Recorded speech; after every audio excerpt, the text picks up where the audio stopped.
Hoje, vamos tomar um tempo para estudar juntos a Palavra de Deus com o sermão intitulado A Lei de Deus e o Mandamento do Sábado. Hoje, vamos confirmar através da Bíblia quão preciosa é a lei do sábado entre as muitas leis de Deus. Vamos ver Mateus, capítulo 13, versículo 34. Todas estas coisas disse Jesus às multidões por parábolas, e sem parábolas nada lhes dizia, para que se cumprisse o que foi dito por intermédio do profeta: abrirei em parábolas a minha boca, publicarei coisas ocultas desde a criação do mundo. Através de Mateus, capítulo 13, Deus nos ensinou uma parábola crucial. A parábola do joio não começa no versículo 24? Outra parábola lhes propôs, dizendo: o reino dos céus é semelhante a um homem que semeou boa semente no seu campo. Mas enquanto os homens dormiam, veio o inimigo dele, semeou o joio no meio do trigo e retirou-se. E quando a erva cresceu e produziu fruto, apareceu também o joio. Então, vindo os servos do dono da casa, lhe disseram: Senhor, não semeaste boa semente no teu campo? De onde vem, pois, o joio? Ele, porém, lhes respondeu: um inimigo fez isso. Mas os servos lhe perguntaram: queres que vamos e arranquemos o joio? Vamos ver como Jesus interpreta a parábola do joio. O inimigo que o semeou é o diabo. A ceifa é a consumação do século, e os ceifeiros são os anjos. Pois assim como o joio é colhido e lançado ao fogo, assim será na consumação do século. Mandará o Filho do Homem os seus anjos, que ajuntarão do seu reino todos os escândalos e os que praticam a iniquidade, e os lançarão na fornalha acesa. Ali haverá choro e ranger de dentes. No fim, esse inimigo, o diabo, semeou a iniquidade no mundo. O propósito de semear a iniquidade não é para nos impedir de guardar as leis de Deus?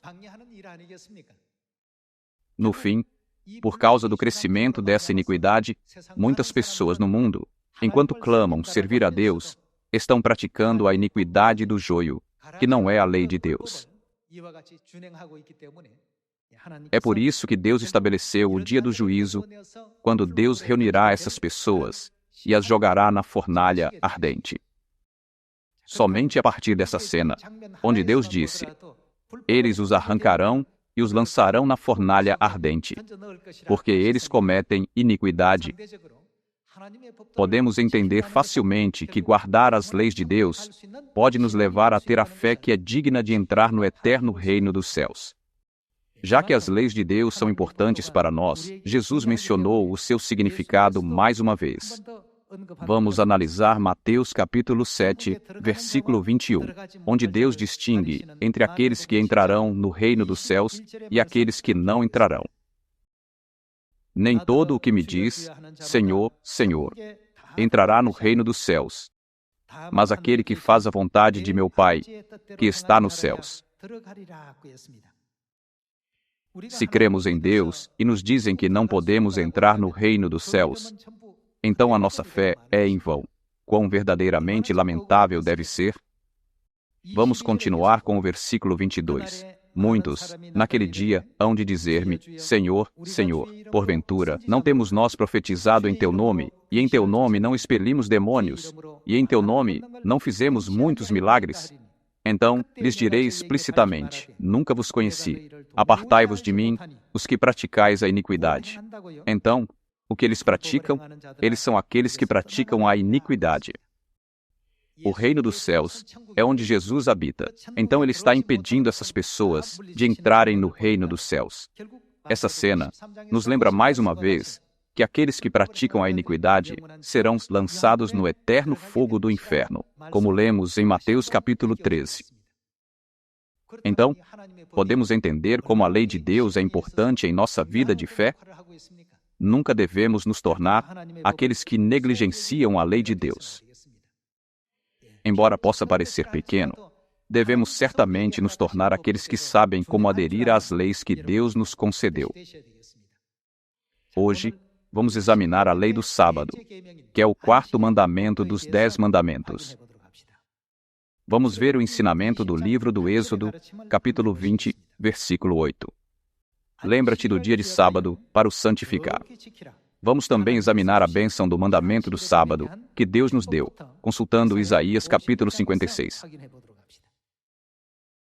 Vejamos o capítulo 56, versículo 1. Assim diz o Senhor: mantende o juízo e fazei justiça, porque a minha salvação está prestes a vir, e a minha justiça prestes a manifestar-se. Bem-aventurado o homem que faz isto, e o filho do homem que nisto se firma, que se guarda de profanar o sábado e guarda a sua mão de cometer algum mal. Vejamos o versículo 4. Porque assim diz o Senhor: aos eunucos que guardam os meus sábados, escolhem aquilo que me agrada e abraçam a minha aliança. Darei na minha casa e dentro dos meus muros um memorial e um nome melhor do que filhos e filhas. Um nome eterno darei a cada um deles, que nunca se apagará. Aos estrangeiros que se chegam ao Senhor, para o servirem e para amarem o nome do Senhor, sendo deste modo servos seus. Sim, todos os que guardam o sábado, não o profanando, e abraçam a minha aliança, também os levarei ao meu santo monte e os alegrarei na minha casa de oração. Os seus holocaustos e os seus sacrifícios serão aceitos no meu altar, porque a minha casa será chamada casa de oração para todos os povos. Já que há muita bênção no sábado, Jesus deu o exemplo de guardar o sábado, sendo o Senhor do sábado, no Novo Testamento, não foi? Vamos ver o Evangelho de Lucas, capítulo 4, versículo 16. Indo para Nazaré, onde fora criado, entrou, num sábado, na sinagoga, segundo o seu costume, e levantou-se para ler. Então, lhe deram o livro do profeta Isaías, e, abrindo o livro, achou o lugar onde estava escrito: o Espírito do Senhor está sobre mim, pelo que me ungiu para evangelizar os pobres. Enviou-me para proclamar libertação aos cativos e restauração da vista aos cegos, para pôr em liberdade os oprimidos e apregoar o ano aceitável do Senhor. Jesus também guardou o sábado. Hoje em dia, muitas igrejas guardam o culto dominical. Porém, essa não é a lei ordenada por Deus. É algo que podemos encontrar na história cristã. Em Roma, a religião que adorava o Deus Sol abriu caminho para o cristianismo. E a igreja aceitou o domingo, o dia sagrado do Deus Sol, como o dia de adoração a Deus. Em 321 d.C., o imperador romano Constantino decretou o domingo como feriado legal. E isso levou à abolição do sábado. Podemos confirmar isso na história. O dia de culto que Deus estabeleceu como sua lei na Bíblia é o dia de sábado. Não há menção de domingo ou sexta-feira. É claro, podemos orar a Deus, cantar louvores e estudar a Bíblia a qualquer momento. Mas o sábado é o dia de repouso ordenado por Deus através da sua aliança. Como podemos confirmar isso? Vejamos Lucas, capítulo 23, versículo 50. E eis que certo homem, chamado José, membro do Sinédrio, homem bom e justo, que não tinha concordado com o desígnio e ação dos outros, natural de Arimateia, cidade dos judeus, e que esperava o reino de Deus, tendo procurado a Pilatos, pediu-lhe o corpo de Jesus e, tirando-o do madeiro, envolveu-o num lençol de linho e o depositou num túmulo aberto em rocha, onde ainda ninguém havia sido sepultado. Era o dia da preparação e começava o sábado. O dia da preparação se refere à sexta-feira, o dia antes do sábado. As mulheres que tinham vindo da Galileia com Jesus, seguindo, viram o túmulo e como o corpo fora ali depositado. Então, se retiraram para preparar aromas e bálsamos, e, no sábado, descansaram, segundo o mandamento. No dia da preparação, que é a sexta-feira, Jesus foi crucificado e no primeiro dia da semana, ele ressuscitou.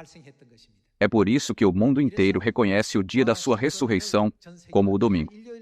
Assim, as mulheres guardaram o culto no sábado, em obediência ao mandamento, e passaram o tempo honrando a Deus. Vamos ver o capítulo 24, versículo 1. Mas, no primeiro dia da semana, alta madrugada, foram elas ao túmulo, levando os aromas que haviam preparado. E encontraram a pedra removida do sepulcro. Mas, ao entrarem, não acharam o corpo do Senhor Jesus. Aconteceu que, perplexas a esse respeito, apareceram-lhes 2 varões com vestes resplandecentes. Estando elas possuídas de temor, baixando os olhos para o chão, eles lhes falaram: Por que buscais entre os mortos ao que vive? Ele não está aqui, mas ressuscitou. Então, o dia em que Jesus ressuscitou é o primeiro dia da semana. Já que o domingo corresponde ao primeiro dia da semana, como descrito na Bíblia, ele nunca pode ser o dia de repouso. O que Deus nos ordenou fazer nesse sábado? Lembra-te do dia de sábado para o santificar. Foi declarado por Deus como um dia santo. Você e eu devemos manter as leis de Deus em alta consideração. Se perdermos essa lei, isso não será diferente de soltar a corda que nos guia ao reino dos céus. Todos nós devemos dar eterna glória, louvor e gratidão a Deus Pai e a Deus Mãe por nos guiar neste caminho correto. Esperando que você e eu possamos espalhar corretamente a mensagem de que o sábado é o dia santo de Deus, para aqueles que, sem saber, guardam o culto dominical. Eu gostaria de concluir o sermão de hoje. Muito obrigado.